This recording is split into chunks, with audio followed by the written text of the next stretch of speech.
Amis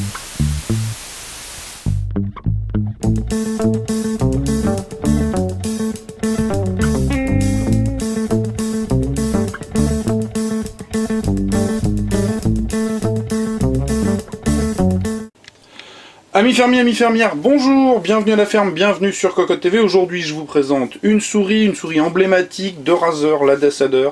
Emblématique car elle existe depuis fort longtemps, 2007, elle a traversé des années, elle est restée telle qu'elle.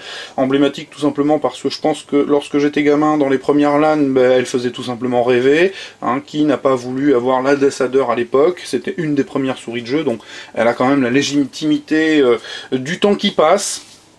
Maintenant, elle revient en version chroma, effectivement, le RGB est en place, est en position de force, donc on va retrouver globalement des diodes RGB à peu près partout.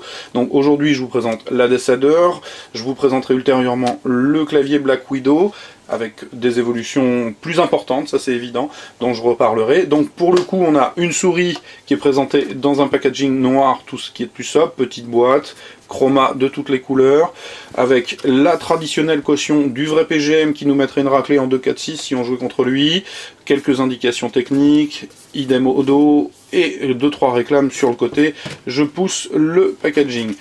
Le bundle, comme d'habitude, on a les serpents entremêlés, les 3 serpents, une série de flyers de félicitations, encore des félicitations, et le guide de l'utilisateur, afin d'en tirer la quintessence. La souris en elle-même, bien c'est une Descender, donc elle semble presque ambidextre, et elle ne l'est pas du tout, elle est vraiment prévue pour les droitiers. Au niveau de la finition, c'est bon. Les bavurages sont corrects, par contre il y a indéniablement quelque chose qui fait un petit peu cheap. Alors vous l'entendrez peut-être pas, mais quand je secoue la souris, la molette se balade sur son axe, c'est pas forcément très agréable. Et deuxième petit point, le patin ici était pas positionné dans son emplacement, il était à l'extérieur, ce qui fait que il est un peu déformé et elle est un petit peu bancale quand je l'utilise. Voilà, elle n'est pas alignée sur les 3 patins. Cela dit, pour le reste c'est plutôt bon. Après il y a quelque chose qui séduira ou pas, là-dessus chacun sera juge, c'est le revêtement. Razer a effectivement choisi un revêtement à granuleux, assez rêche, à mi-chemin entre le soft touch et le plastique dur. Donc moi je suis pas forcément sous le charme. Maintenant ça tiendra certainement mieux que du soft touch. On va retrouver des patins en caoutchouc sur les côtés antidéparampants avec des picots. Bref, une bonne finition avec 2-3 petites fautes, 2 fautes pour le coup, à mon avis, un peu qui auraient dû être évitées.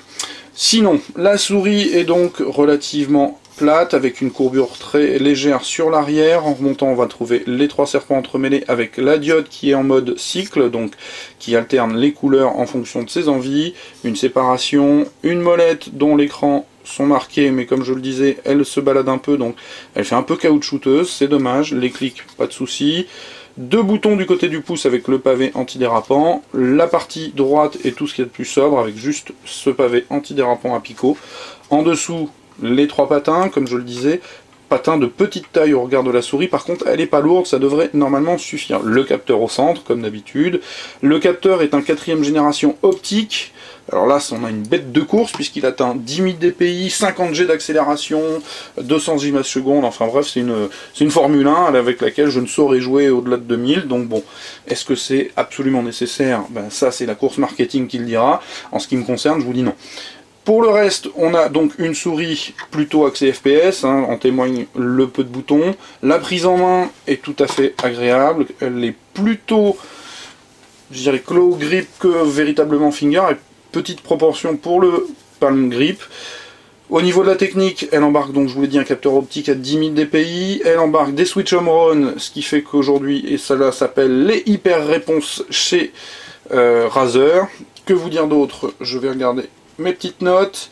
Elle a donc les 5 boutons indépendants, le pulling rate qui se calibre à 1000 Hz, on peut régler la sensibilité on the fly, donc à la volée. Que vous dire d'autre? Le connecteur est plaqué or, le câble est tressé, je vous l'ai pas dit. Je vais couper la lumière tout à l'heure pour que vous puissiez admirer le passage des diodes RGB. Et je pense que j'ai fait le tour en termes de technique. Alors évidemment, RGB 10, 16,8 millions de couleurs. Voilà. Est-ce que c'est vraiment 16,8 millions de couleurs ou pas? J'en sais rien, je vous laisserai regarder. Là, on est sur du turquoise de toute beauté. Et je pense que j'ai vraiment fait le tour. Au niveau du tarif, bien, je ne l'ai pas en tête. Je vais vous inviter à revenir voir le test écrit. Ce qui est sûr, c'est que les produits Razer sont jamais forcément très bon marché. Est-ce qu'elle fera le taf? Évidemment. Est-ce qu'elle glisse bien? Pour l'instant, pas de retour. 2-3 petites fautes, mais globalement une souris plutôt sympathique et qui, je le répète, a pour elle la légitimité du temps qui passe. Voilà, il s'agissait de la Desader Chroma sur Cocotte TV. Je vous présenterai ultérieurement le Black Widow en version Chroma, où là les évolutions sont plus importantes, notamment du côté des Switch, mais ça je vous en reparlerai. Voilà, je vais vous souhaiter comme d'habitude une très bonne journée, et je vais vous dire au revoir, et je vais vous dire aussi à bientôt.